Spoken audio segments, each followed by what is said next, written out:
By 1 p.m. on October the 4th, all of the critical objectives within the heart of Beaumont had by now officially fallen, as both the Heavy Combined Arms Battalion as well as the Combat Engineer Battalion had by now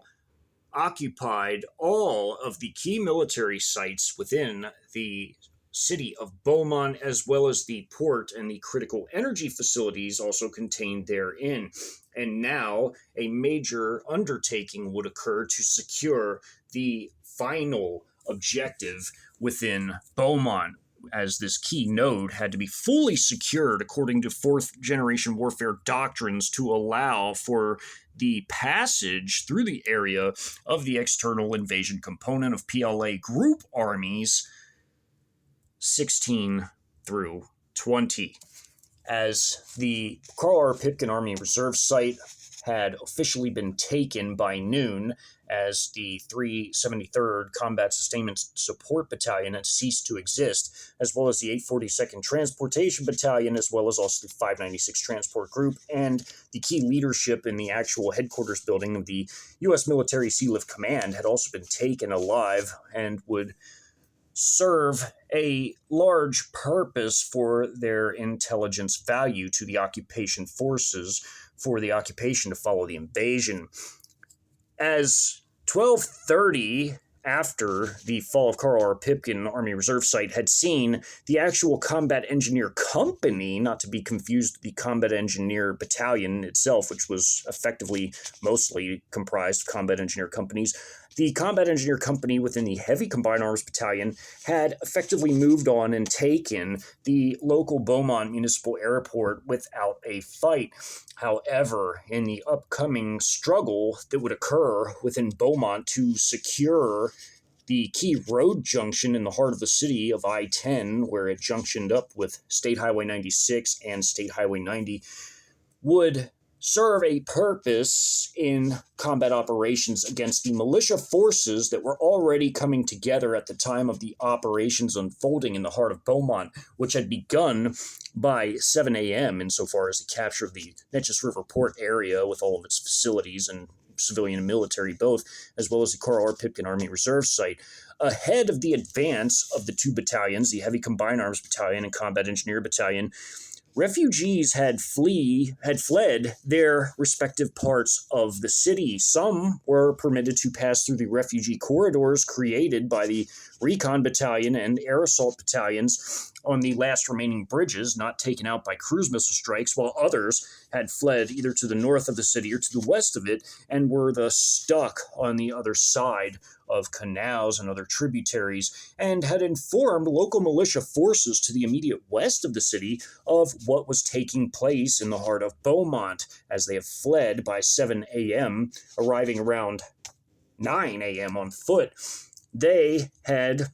effectively made contact with militia personnel who had passed the information on to their leadership, who then had begun to put together a plan. Unbeknownst to these militia forces, which numbered 500, they would actually be given a small window of time to actually infiltrate the city of Beaumont to carry out their guerrilla-style attacks, as all of the overwhelming air power of the two J-10 squadrons of the PLAAF and the one Su-34 squadron allocated to the battle space of the Russian VVS or Air Force had effectively conducted an RTB to return for refueling and rearmament as well as maintenance activities between the hours of 9 a.m. and 1 p.m. As they were putting their plans together on this new actionable intelligence, the forces of the Heavy Combined Arms Battalion and Combat Engineer Battalion were carrying out the next phase of their own planning, which would see them moving on the I-10 segments and clearing the areas around it of any and all hostile forces, as this was critical to their fourth-generation warfare doctrines for permitting the passage of the PLA group armies 16 through 20, which would be headed through the area into the American Southeast to be the heavy-handed reinforcements for the Trojan shock armies operating in that invasion sector, as the Beaumont-Port Arthur battle space sat within the South Central invasion sector. The I-10 route, which was critical for allowing these external components to be the reinforcements in the southeast invasion sector, had to be secured, including by the 6th PLAN Marine Brigade, which itself was an external component, as none of its forces originated on any CCP regime properties in this particular battle space, as they had conducted beach landings and air assaults into this battle space. By now, with the Combat Engineer Company of the Heavy Combined Arms Battalion having had moved on and taken the municipal airport of Beaumont without a fight by 12:30 p.m., they had arrayed their forces to defend the perimeter of the airport and effectively conduct reconnaissance operations with their quadcopter assets at the squad and vehicle crew level around the western portions of Beaumont, adding significantly to the already potent ISR capabilities of the high-altitude CH-4A and WZ-7, which were orbiting these areas of the battle space, as well as the satellite over those. They, at the airport, would play a critical role in the upcoming battle, which would be carried out by these militia forces who lived outside of city limits but were stuck in the immediate vicinity of Beaumont due to the earlier cruise missile strikes, as they had already lost 20 of their members to the CH-4A, which was an armed high-altitude recon drone, which had fired their ATGMs, their HJ-10s, at these forces as they attempted to cross the canal. And as other forces among the militia had heard of this in their particular headquarters, which was their neighborhood and a fortified property, they, having had banded together to take on foreign criminal elements, were not at all ready for the fight they were about to undertake. Although they were very confident and they had the right fighting spirit, they were lacking in logistical capabilities. Although they at least did have some form of a logistical network, it would ultimately not be enough to sustain long-term operations. And these militia forces would attempt to begin their operations with one roll of the dice, one proverbial large gamble against these foreign invasion forces, not fully knowing what they were up against, although the missile strikes from the CH-4A high-altitude recon drone, which carried 16 air-to-ground missiles, which were all ATGMs, or the dual-purpose CM502KG anti-ship, anti-tank missiles, had made a psychological impact on the rest of their members, who realized that their only hope was to move into the city, infiltrating it underground through drainage and sewage and other underground systems, or standing and perishing where they stood as they had begun to come together and muster together as a unit. As, again, they had come together, like all the other militias throughout the country, as a direct result of the failed border policies which allowed many criminals to enter the nation, although unbeknownst to many Americans, it also allowed in foreign military and paramilitary forces as Trojan shock elements who would be based on Chinese CCP regime properties, which were largely Chinese forces, but also those of their allies, such as Russia, who was also a large contributor of forces, and many of the Tier 2 and Tier 3 nations, in terms of their power, contributing forces as well. As the operation of the militia forces would see them moving toward the city, as they had a very small window of time as the aircraft had carried out an RTB, or a return to base, and would be gone for a 4-hour window,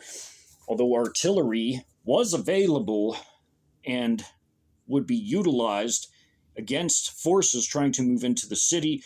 The militia forces did have one advantage, and that was that many of them owned small all-terrain vehicles, which gave them a measure of speed with which to enter the city and infiltrate it through its underground systems of drainage and sewers and other systems, as they did have some trucks which would try to enter as supply vehicles, mostly, as they would have ammunition in the back tarped over, as well as other supplies. Many of these would fail to make it into the heart of Beaumont, as the airport of Beaumont sat in a very strategic location, and it was now occupied by the Combat Engineer Company from within the Heavy Combined Arms Battalion,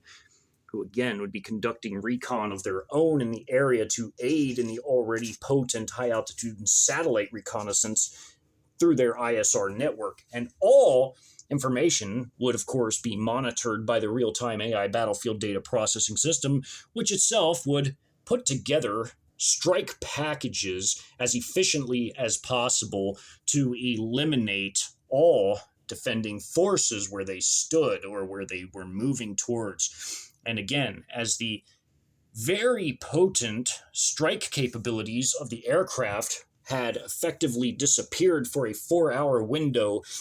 many of these forces would break up into 3 groups and would attempt to move into the city, with the first 2 groups actually making it with most of their members into the city through its underground as they would get to the outskirts, with the 3rd group effectively being, for all intents and purposes, mostly annihilated, with only 27 out of the final group of 200 making it with their lives into the city, where they would be interdicted by other weapon systems and destroyed.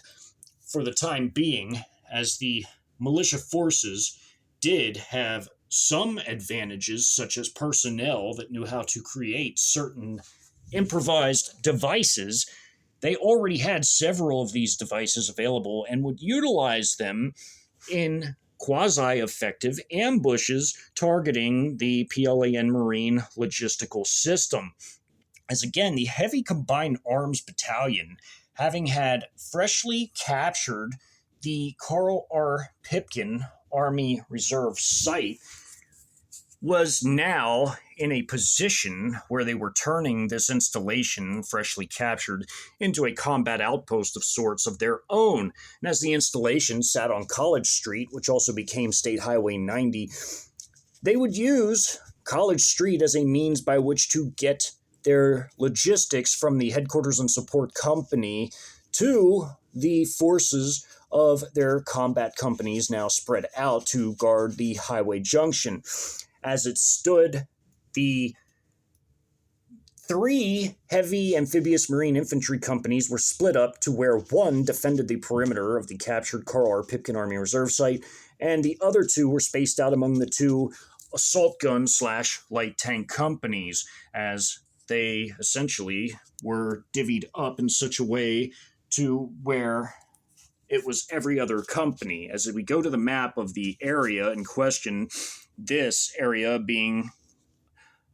I-10, also State Highway 96, as it was the same road as it moved through this area,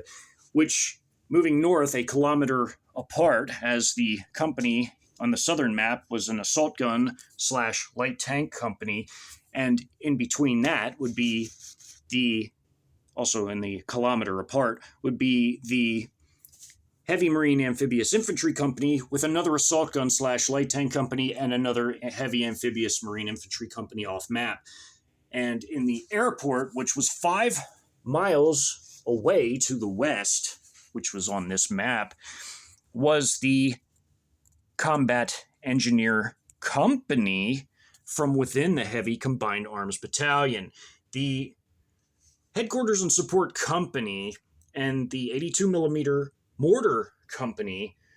of the entire battalion now sat within the Carl R. Pipkin Army Reserve site, defended by one of 3 Heavy Marine Amphibious Infantry companies in the area.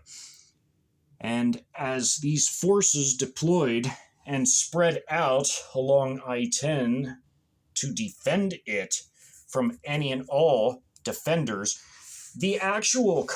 Combat Engineer Battalion, which had captured within its area of operations, the Neches River Port area,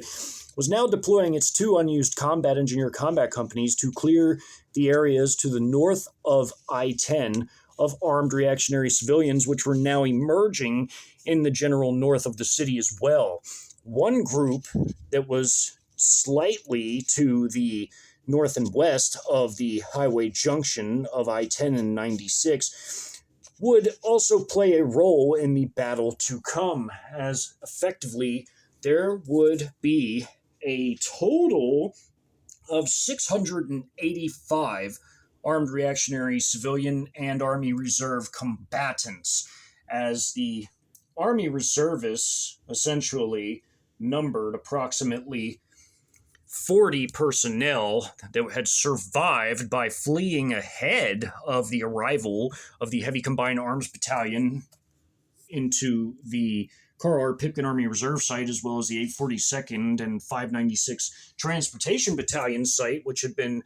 threatened by the arrival of the Combat Engineer Battalion. Many of them had disappeared underground and would actually run into underground the arriving armed reactionary civilian militia forces, as these U.S. Army reservists and also some naval personnel who had escaped had formed ad hoc squad-sized units among their number, as they, armed with military-grade weaponry, such as some with rifles who had a 40-millimeter grenade tube beneath, and the 40-millimeter grenades, as well as also hand grenades, M249 squad automatic weapons, with their heaviest weapon having had been a 240 Bravo general purpose machine gun, which had been brought with one of the fleeing troops, which had bandoliers of ammunition for its use of the 7.62 by 51 millimeter NATO ammunition. These weapons would play a massive role alongside of the armed reactionary civilian militia personnel weapons in the operation to come. The armed reactionary civilian militia didn't only have improvised devices and Molotov cocktails, which were devastating against vehicles, although they were a very short-ranged anti-vehicle weapon. Some of them were armed with certain weapons that had been acquired off the civilian market, such as Barrett 50 cals with standard ball ammunition, as well as also RPK light machine guns, which had, of course, been semi-automatic, but these militia personnel had effectively converted them to full automatic mode to where they could actually be an effective light machine gun in that particular role. These forces, with their combination of these weapons, would actually inflict some damage against the PLAN Marine forces in the Beaumont area,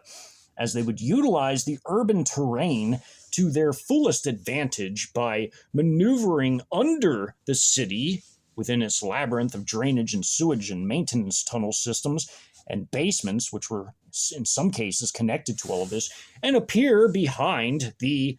PLAN Marine lines and carry out these devastating attacks against the PLAN Marine logistical forces, as upon running into the Army reservists who had actually fled also, in some cases ahead of the arrival of the PLAN Marines, had been conducting small-scale scouting operations within certain buildings that connected to the underground, or peering their heads above manhole covers to see where PLAN Marine forces were, and effectively trying to come up with plans of their own. But upon the arrival of the militia forces into the area, would actually work with them in carrying out well-organized tactical ambushes against the PLAN Marine logistical forces, which were considered a much softer target than directly attacking their heavily armed combat companies of the Heavy Combined Arms Battalion or the Combat Engineer Battalion, who was operating also in the general vicinity. As these forces gradually moved towards the heart of Beaumont, they had emerged from thickly wooded terrain, which was now between 12:30 and 1 p.m., starting to be heavily monitored by the quadcopter assets, now being deployed by the freshly arrived Combat Engineer Company belonging to the Heavy Combined Arms Battalion, as this company was now carrying out its own recon actions over the thickly wooded terrain, as the airport was technically within city limits. To its immediate west was an industrial park where the freight rail lines effectively created a rail yard, as well as the Amtrak passenger line, as mauve or maroon color coding indicates passenger rail, while brown color coding indicates freight rail. This airport sat in a very strategic location in the west of Beaumont insofar as the PLAN Marines were concerned. From here, they could carry out large-scale recon activities of the entire west of the city and beyond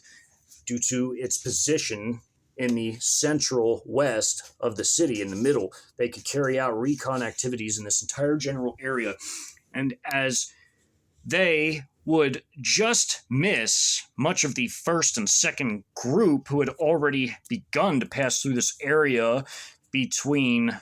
noon and 1 when the heavy air power of the VVS, the Russian Air Force, and the PLAAF returned. These groups, the tail end of the first and second group, would be targeted by PLAN Marine artillery, which would only destroy a small number of their groups because these groups of militia personnel were very well spread out. Not only was this militia effectively, with one roll of their proverbial dice, attempting to attack the PLAN Marine forces in the heart of the city that the refugees had given them actionable intel about, some of the militia forces would be diverted to attack the PLAN Marine combat engineers of the Combat Engineer Company of the Heavy Combined Arms Battalion occupying the airport, as some with Barrett 50 cals would take position on higher ground just to the immediate north of the airport as the city limits extended towards the industrial park, but the city limits were also this tributary, this creek. This was the Golf Terrace Park, and beyond this was outside of city limits, from which the forces of the militia were passing through. A total of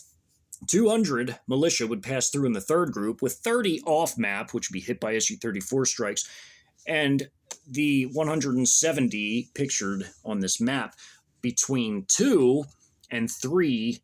p.m. in the afternoon. That would be when the last group of the 3 would pass through this area, as the first 2 groups had already made it before the return of the very powerful VVS Su-34 strike aircraft and the now heavily armed with air-to-ground munition J-10 fighter aircraft of the 2 J-10 fighter squadrons operating over this battle space. Now each one would come in carrying 12,000 pounds of precision air-to-ground munitions, laser-guided or Baidu-guided, which were satellite-guided effectively, and laser-guided, as well as also 1 pair on each wingtip of the PL-12 air-to-air missiles for self-defense as per SOP. But the 12,000 additional pounds per aircraft of the J-10s added to the already massive 26,000 pounds per aircraft of the Su-34 dedicated strike aircraft would see massive destruction in parts of the city that were as of yet not yet fully destroyed by the ongoing combat, as the city of Beaumont in general had patchy destruction throughout it by this point in time. Other areas of the city had mostly, for the time being, been largely left intact, but as militia personnel would emerge and also move through the area in the third and final group, massive destruction would fall upon them as the combination of the arriving, devastating, potent air power, which carry out these brutal airstrikes, along with the already vaunted PLZ-07 122mm howitzers, now able to concentrate and leverage all of their firepower in support of the operations in Beaumont, as the Vidor operation, in which 3 of the total of 7 firing batteries were devoted, would now see those 3 batteries, after a maintenance period, being now shifting their firepower to the west in support of the operations in Beaumont, whereas they had earlier been firing to the east and to Vidor.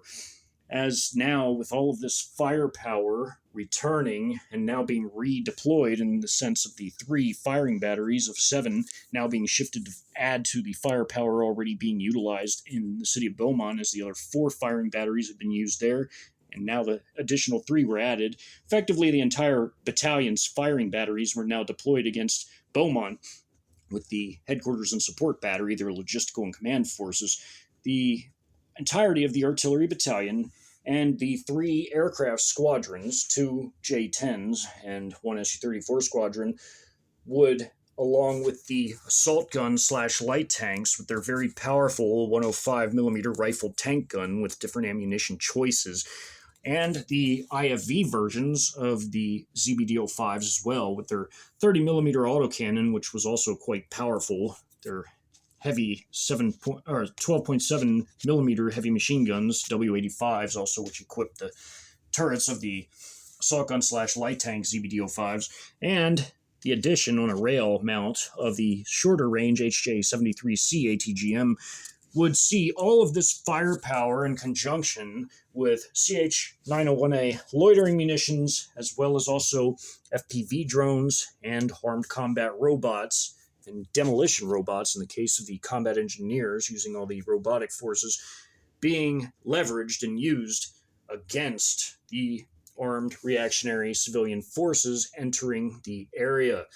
as these militia forces would attempt to put up the best possible fight against the PLA and Marine forces. Again, it would be a massive gamble that would see much of their militia effectively destroyed, and very few would escape with their lives, as again, this was a proverbial roll of the dice, a major gamble, and they had opted to utilize all their weapons and capabilities in one massive attack. As the U.S. Army soldiers that had survived up to this point by hiding underground had linked up with the militia forces and had tried to come up with plans of attack with them,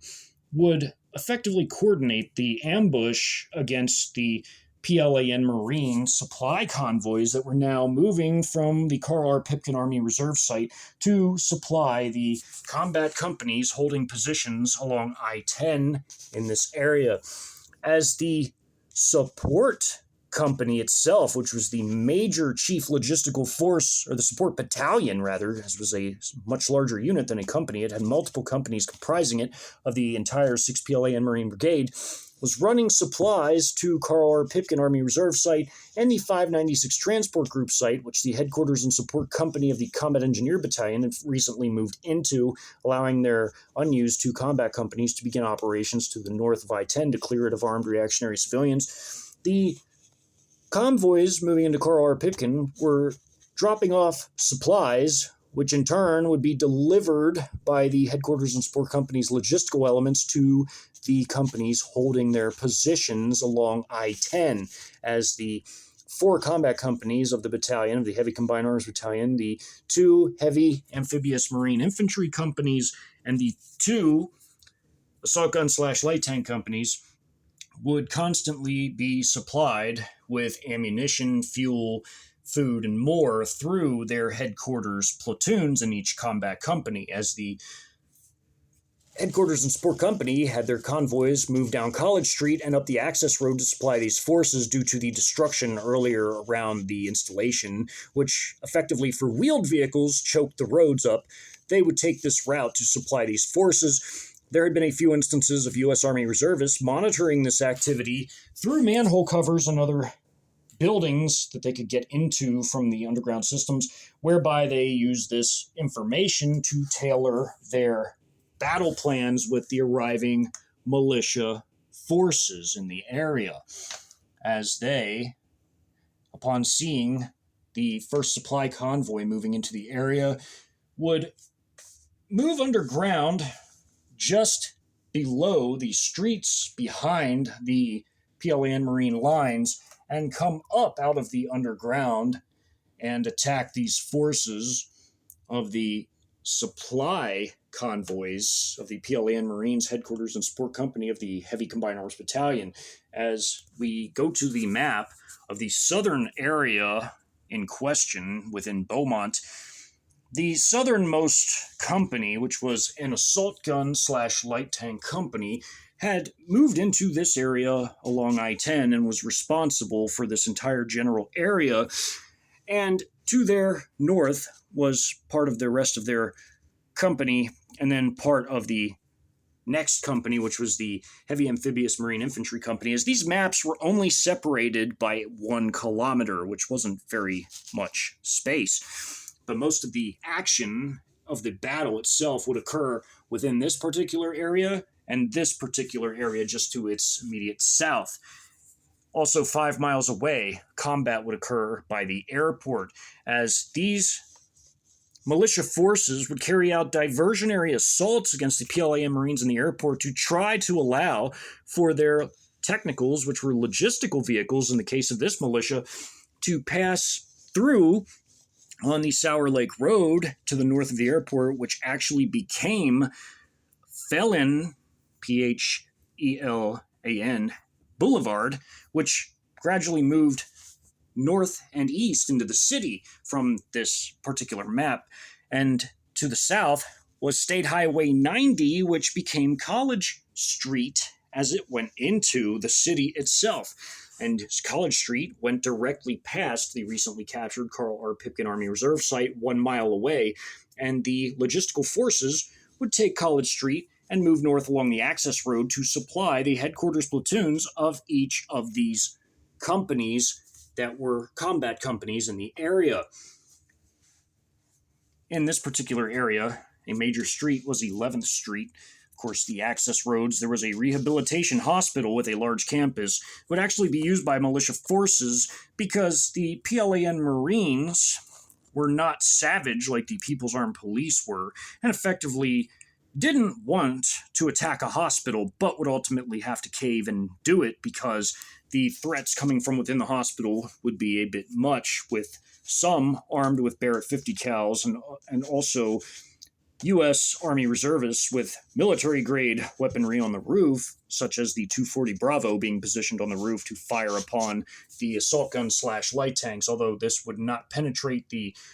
relatively strong armor of these light tank/assault guns. It would be a nuisance nonetheless, because when these vehicles deployed their dismounted infantry, some of them would effectively be at risk for being cut down by some of these weapons, as they would have to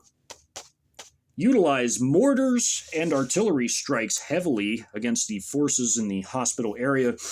They would utilize the 82mm mortars on the hospital building itself, along with some fire from the assault guns, although not heavy fire, as they wanted to mitigate non-combatant casualties, as there were still patients in these hospitals, although with the power as the grid went down and water off, many of them were effectively sitting ducks in this area as it came to the non-combatant patients and medical staff that opted to stay and continue to provide care for these patients. As these militia forces would move in,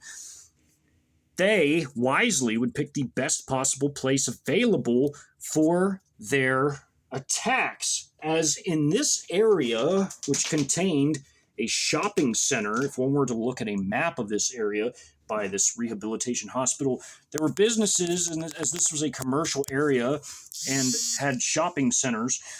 and more. There was also the Amtrak railroad station in this area, as the rails went all the way to the southwest and ended up going through this map, which is 5 miles away from this area. Would see that I-10 being very close to some of these businesses, as I-10 was exceedingly valuable as it was a chief invasion route, would not be attacked by the PLAAF or the VVS, as they were off limits in terms of striking too close to the highway system, as the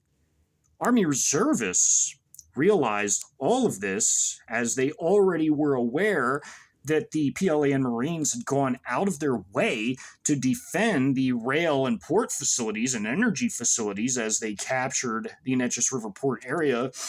and also certain buildings that were within the Carl R. Pipkin Army Reserve site. They were keenly aware that I-10 was of critical importance to the PLAN forces, and this was because of how they deployed along the highway as they moved in to secure it. The Army reservists wisely tailored their plans accordingly and told the militia forces, advised them on where to plant their improvised devices, and one would even be planted inside of this hospital building, as there were multiple hospitals in Beaumont, this being an entire hospital campus. If one were to see this map where I-10 continues, as there was another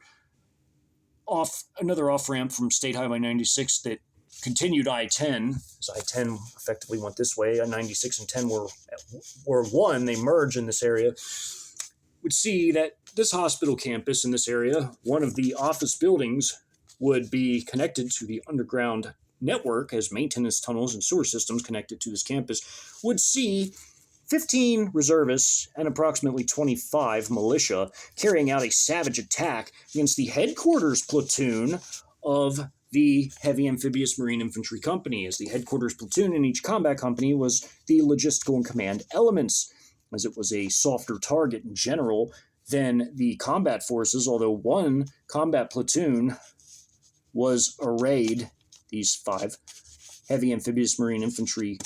forces, these vehicles, these CBDO-5s and their affiliated squads, their dismounts, were defending the headquarters platoon in this particular park. So when we're to look at a map of this area, there was a park just to the south of this hospital, which is where this headquarters platoon set up of this particular company of Heavy Amphibious Marine Infantry. And to their north, again, was a amphibious assault gun / light tank company, one of 2. And to their immediate east would be the other Heavy Amphibious Marine Infantry Company holding I-10. As the last group would be moving through the area between 2 and 3 p.m., much of the group would be slaughtered by a combination of Su-34 airstrikes, some off-map, wiping out 30 personnel spread out trying to move into the park, which connected to suburban housing areas which had drainage systems that connected to these sewers, as many of these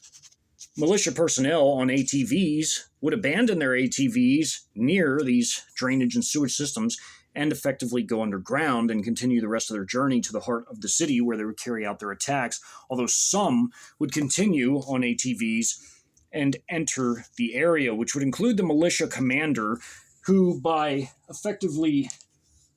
4:30 p.m. would be slaughtered in massive artillery strikes along with other arriving militia forces, as the airstrikes would also be used far further away from the highway, as they were off limits in the immediate vicinity of the highway. They would strike targets in the housing neighborhood that was behind the hospital on the other side of this drainage canal that ran through this area and continued to the northwest. As this map was a kilometer away, canal was effectively to the southwest off this map. This is a large shopping center in this area. These are many chain restaurants that many people know also in this area. There was a motel, there were also hotels, gas stations, and shopping areas in this part of Beaumont. Effectively downtown was mostly on the other side of I-10 in this area, continued toward the Neches River. And this map here, it was very similar, with commercial areas on this side of I-10 to the east and hospital immediately on the west, some businesses, and across the canal, a housing development beyond this area. As the forces would lay their ambush, they would come up from the manhole covers that were effectively on the streets and near buildings, and the drainage manholes that were effectively the piping that emptied out into the canal, and carry out their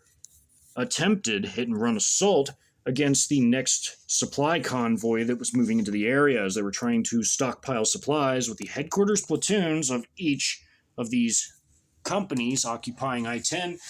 as they plan to defend I-10 in the long term, as the group armies 16 through 20 had to come up I-10 and pass through this critical node. The clearance of Beaumont was absolutely critical, and this battle would determine who would control Beaumont for the longer duration of time, so to speak, as the last remaining capable defending forces that were available to fight in the city were essentially this militia of 500 personnel, as well as also the small number of surviving U.S. Army reservists or some naval personnel as well, and a other smaller number of disorganized and ill-prepared armed reactionary civilians that effectively did not have any command and control. They had no logistical system to fight for the long term, for long-term operations. They essentially had nothing. And as all these forces effectively would be trapped in the city in this last pitched battle that would be carried out by the 6th PLAN Marine Brigade against the armed reactionary civilian defenders and the few surviving military personnel. This battle would go on until 5:45 p.m., or effectively 15 minutes before 6 p.m., when the first convoy of Group Armies 16 through 20 would be coming down I-10 and entering this battle space by 6 p.m. They would enter the city some 20 minutes later and pass through the heart of it as the combat for the battle for Beaumont, the final fight over Beaumont, would essentially last between 2 p.m. and 5:45 p.m. as a whole, although fighting by the airport would end much earlier by 3 p.m. Fighting in the southern area that was immediately to the west of the Carl R. Pipkin Army Reserve site, essentially on this map, this was College Street, which ran in front of the Carl R. Pipkin Army Reserve site. This battle in this area would be a sporadic battle that would go on until 5:30, with the fighting in the northern map, a kilometer to the north, lasting just 15 minutes later, as it would end by 5:45. The airstrikes that would be carried out in each area would effectively go as followed: as by 2:10 p.m., the Su-34 strike in the northwest quadrant of this map would be carried out by a pair of Su-34 strike aircraft, dropping thousands of pounds of air-to-ground munitions on this particular grouping of armed reactionary civilians, as half of their group of 300 was in this battle space where the militia forces were arriving and would comprise part of the defending forces, although they wouldn't be able to do very much, would be wiped out in these airstrikes, as the rest were being hit by artillery and were being driven into the arms of the air assault battalion's forces just to the north with their devastating attack helo gunships, as well as the air assault marine infantry companies and the 82 millimeter mortar company, which would absolutely ravage these forces as they fled the area, as the combat engineers and heavy combined arms battalion were securing the key route of I-10 and ultimately the entire node of Beaumont itself, as this final battle would determine who controlled the city. And as the forces were being heavily pounded by all manner of weaponry in this area, from the devastating ZBDO-5 assault guns / light tanks to the attack helo gunships to the ZBDO-5 infantry fighting vehicle versions to the devastating air power of the Russian VVS or Air Force and the Chinese PLAAF Air Force, and the combat engineer forces with their robotic and drone capabilities, which were extensive, although the CH-901A was available to all companies in the single-tube version with specially trained drone operators deploying these. All of these weapons combined, and the weapons of the dismounted troops and artillery as well, to absolutely annihilate the defending forces, as the real-time AI battlefield data processing system would direct all weapons of war deployed by the PLAN Marines, PLAN ships out at sea, as well as also the very potent air power, which covered the entirety of the battle space along with the artillery and more. With all of these devastating threats posed by the coalition forces against the armed reactionary civilian elements, they had little to no chance of victory, although again, this militia force, up until this point on day one, as it would be a 2-day battle, would be the most successful force in all of day one, as they would actually cause some damaging casualties against the heavy combined arms battalion, namely against one of its logistical company's platoons that was carrying out a resupply operation to supply the southernmost assault gun slash light tank company on this particular map, taking position just beyond this map in this school campus, which had a football field, park, trees. This brown indicates trees, clumps of trees, school building. The headquarters platoon of this assault gun slash light tank company, more of it off map, were in this position in this school campus. And as the supply platoon and its convoy was moving through the area down College Street, which also became Highway 90 as it left the city, and moving up the access road, ultimately to try to enter in this way,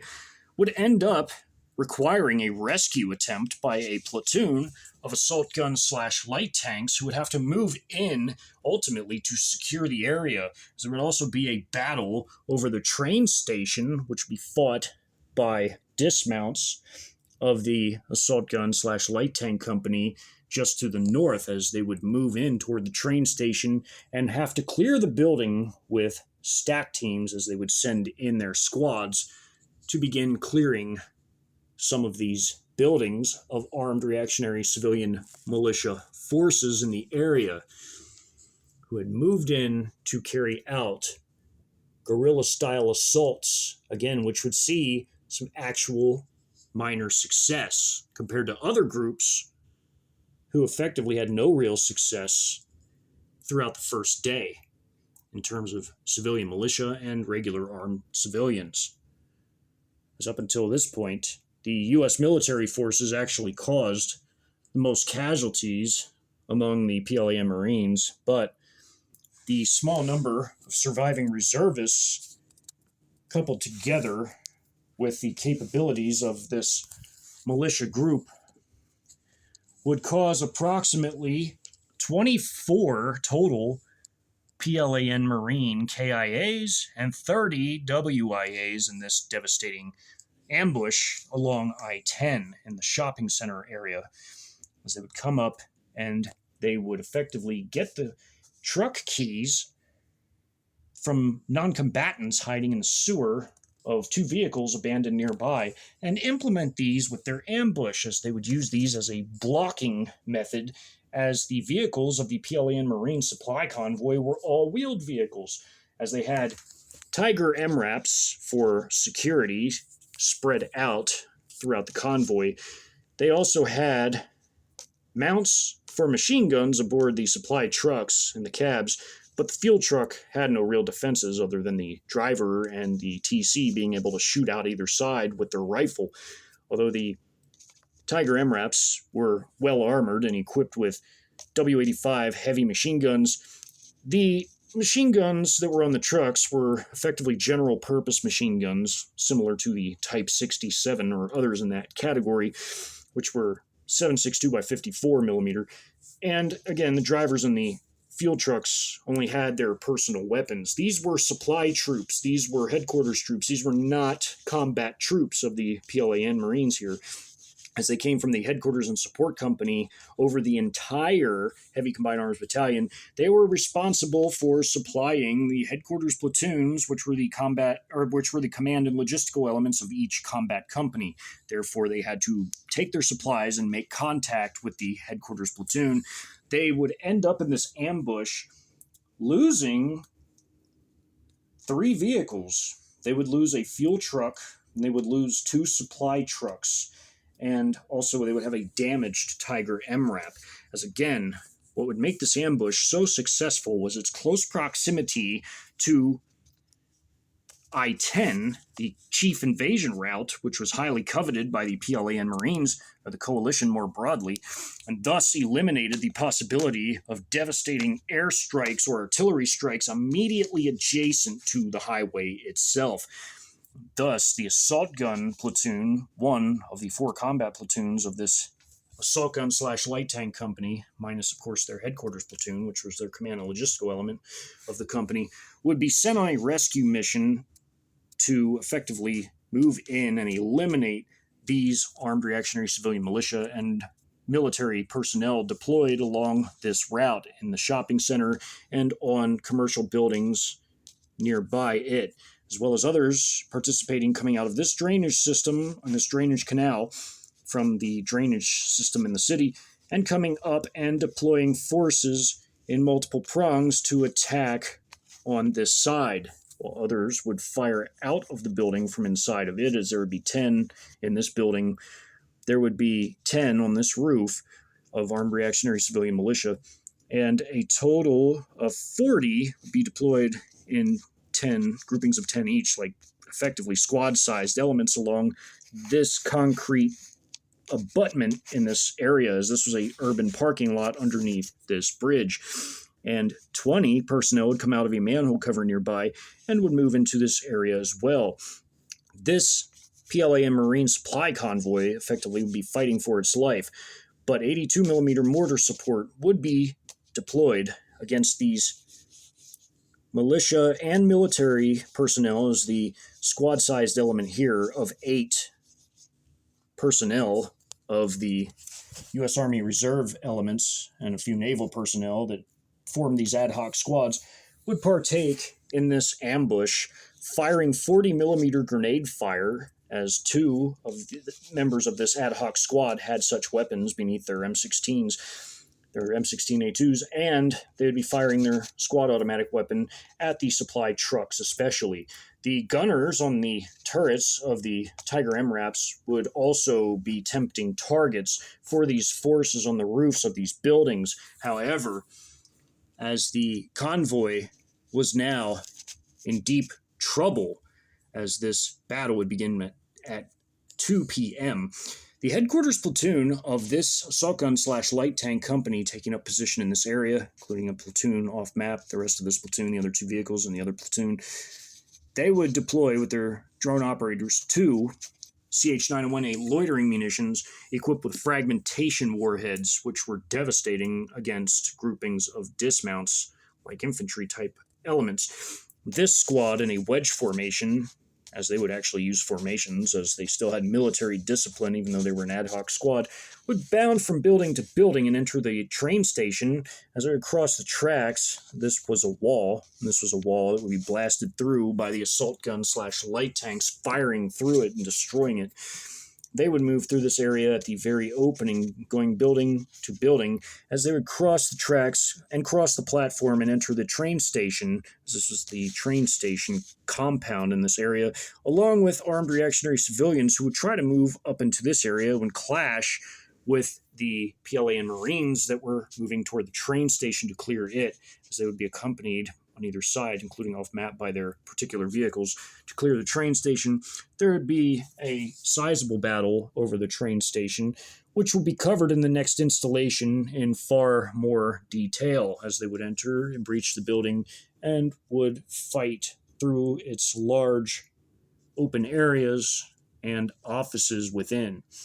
as other areas would also be fought over within, such as the rehabilitation hospital in the southern map, as all sides of I-10 had to be thoroughly cleared of any and all enemy combatants. And all of these forces and all of their movements and operations were directed at all times by the real-time AI battlefield data processing system, which could see everything above ground on this map, or virtually everything, with very, very tiny exceptions, which is why in the short window of time between 9 and 1 p.m., when the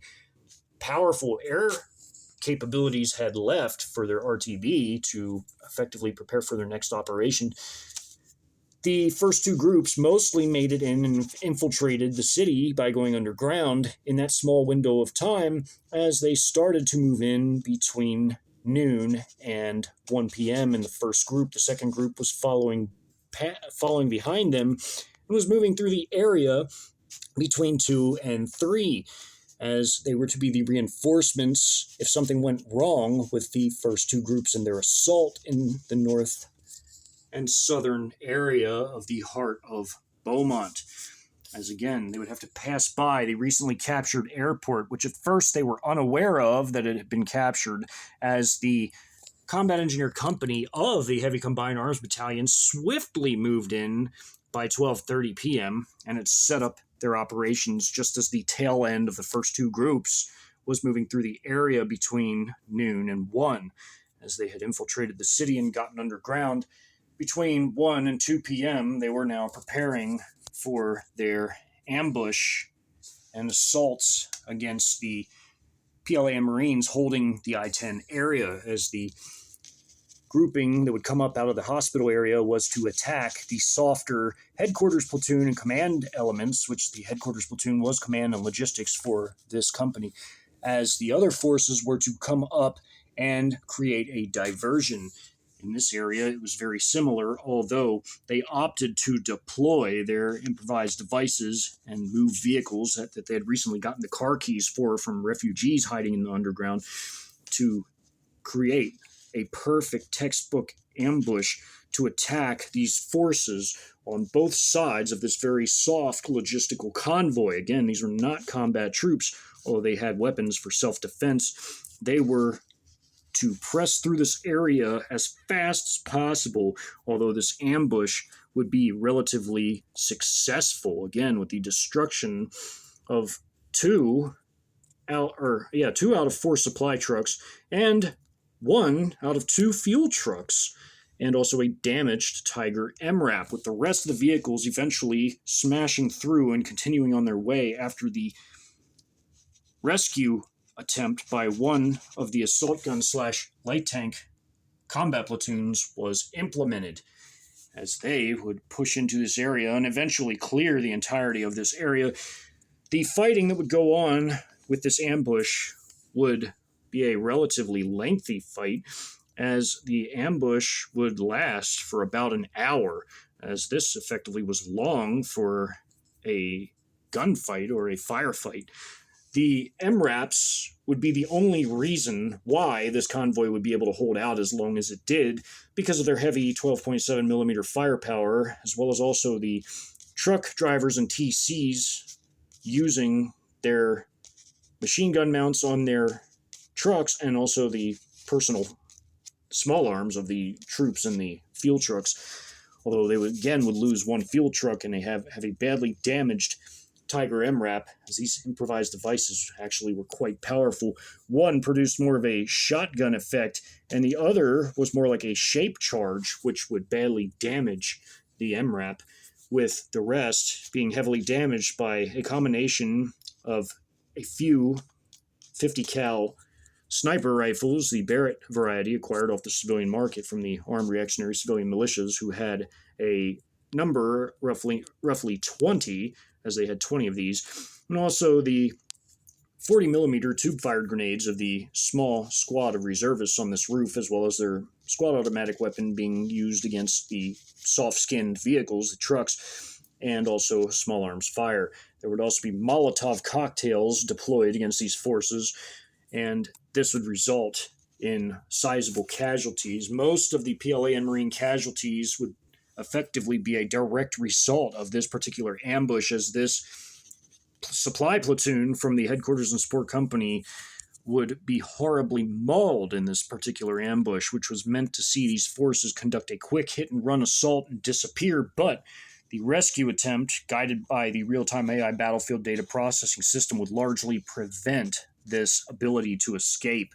Meanwhile, as the ambush would begin, other actions would be occurring in this battlefield in the southern end, as the rehabilitation hospital would take time to capture, and the arrival later of the militia leader into this housing development would see him being horribly pounded by artillery strikes as he foolishly came above ground from a drainage system to observe the actions that were occurring as the battle had begun to go badly. To the north, in this massive commercial area of the city, again, another hospital campus, which was in this area, streets intersecting through it, would see heavy combat ensue, with a massive number of airstrikes occurring, as well as artillery strikes and mortar strikes in this area. The combat on this northern map would be intermittent, with certain points of calm in between combat actions, as initially this ambush would occur against the headquarters platoon of this heavy amphibious marine infantry company. A platoon of this heavy amphibious marine infantry company, who had taken position in the main hospital parking lot and sent squads to clear the main hospital building, would deploy 2 of its squads from this platoon to clear this building. Within this building would be the 3rd improvised device out of the 3 improvised devices brought along for this action by the militia forces, as many of the militia members were on taller floors of this hospital office building, as it was full of doctors' offices and other offices, such as billing offices and more. 15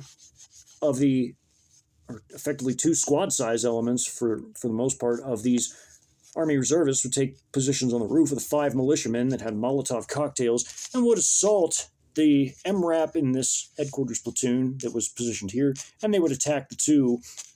ZBD-05 armor personnel carriers that were part of another platoon of the company, part of one of the 4 combat platoons of the Heavy Amphibious Marine Infantry Company. And the other platoon, taking position in the hospital parking lot, would send 2 squads to clear the building. One squad would take a bad mauling from the improvised device planted in a hallway. The improvised device was not extremely powerful, as in it wouldn't bring the hospital building down or hurt personnel on top floors. It was a smaller improvised device which would blast down a hallway and effectively cause some KIAs and WIAs as they attempted to clear this particular building. All of these operations will be covered in drastically more detail in terms of the tactical aspects in the next video installation of this hypothetical invasion documentary series, highlighting 4th generation warfare doctrines through the lens of a Sino-Russian coalition invasion, as these Army reservists would clash with PLAN Marines of the Heavy Combined Arms Battalion, as they, the PLAN Marines, were securing the most vital objective of all, perhaps, in this battle space, which was Interstate 10, especially in Beaumont, which was a key node. The reason why key nodes had to be brought under control was for this very reason, because of the possibility of ambushes in urban areas against the highway system, as external components were to pass through swiftly and quickly without having to stop and engage enemies, which would waste immense amounts of time, as the invasion as a whole was very time sensitive.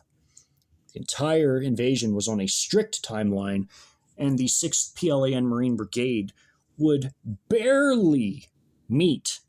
this intensive timeline in terms of controlling the entirety of I-10 through their battle space, as this battle, again, would be the battle to determine who would control Beaumont. If the PLAN Marines would not be able, on their own, to shut down the defending forces remaining in the city, it would throw a wrench into the overall invasion plan by forcing the externals to deploy forces to assist them, which would hold up the entire many miles long convoy of group armies and waste immense amounts of time for the invasion, as the externals were to pass seamlessly through and only have to stop in certain areas for fuel, maintenance, food, and other items and munitions, as they had already stopped by the time they would arrive to the immediate east of Beaumont, as there were PLA forces of the 83rd Group Army that were stationed just immediately to the east of the Beaumont battle space. They were in charge of supplying PLA group armies of the external invasion prong of 16 through 20, who would then continue on after their stop and pass through here between 6 and 9 p.m. on October the 4th. Again, it was imperative for the 6th PLAN Marine Brigade to clear this node of Beaumont, as they had already secured Vidor and the small city of Orange, If there would have been problems in Beaumont, the Medium Combined Arms Battalion, which had assisted the Recon Battalion in the taking of Vidor as they swept the area clean, would possibly also be deployed into the area to assist the Heavy Combined Arms Battalion and Combat Engineer Battalion with the clearance of the area. However, the Heavy Combined Arms Battalion had immense firepower at its disposal, as did the Combat Engineer Battalion, which is why they were chosen to take the city of Beaumont on their own, as they had the ability to do it on their own. And they would not need reinforcements from the Medium Combined Arms Battalion to assist them in this endeavor because, again, they would meet the timeline, but just barely so, against these determined militia and other scattered armed reactionary civilian forces popping up in the remnants of what remained of Beaumont. In the next video installation, the fighting along I-10 will be covered in great detail, as this was the 96 and I-10 junction where the 96/I-10 combined highway split into I-10 continuing to the east and State Highway 96 continuing north. As to the south of this area would also be the operation to secure the southern portion of the 96 I-10 common highway network. And again, there would be an ambush on College Street, which became State Highway 90, which would require one of two assault gun / light tank companies, the southernmost one, to deploy a platoon to clear this area and rescue the embattled supply convoy of a supply platoon from the headquarters and support company of the entire Heavy Combined Arms Battalion. It was trying to get supplies to the headquarters platoon of this company. And again, less supplies than needed would reach the headquarters platoon of the assault gun / light tank company in the south because 2 supply trucks and 1 fuel truck would be destroyed, leaving only 2 supply trucks and 1 fuel truck remaining that would reach the headquarters platoon of the assault gun / light tank company. And many of these vehicles by then would be in relatively bad condition, as some would be riddled with bullet holes, as many of these vehicles were soft skin, although the MRAPs that were there for their security were much better armored, although they were not as well armored as the ZBD-05 assault guns were IFV versions, or even the lighter version with the heavy machine gun turret. These MRAPs were mostly built to take small arms fire all the way up to 50 cal fire. But beyond that,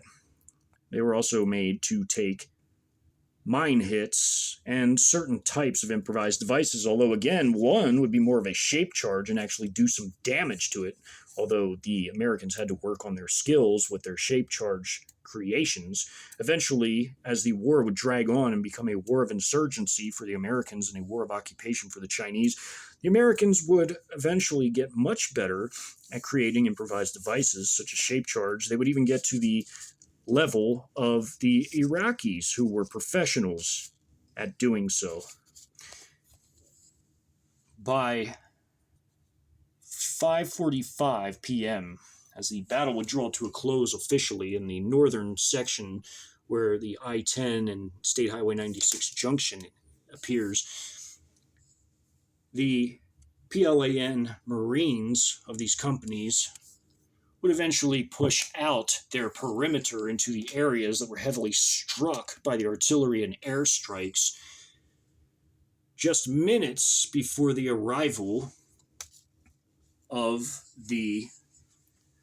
external invasion forces up I-10 to pass through these already secured nodes. On day 2 of the invasion, the Air Assault Battalion would be deployed to clear the final hinterlands in the north of this battle space. And by day 3,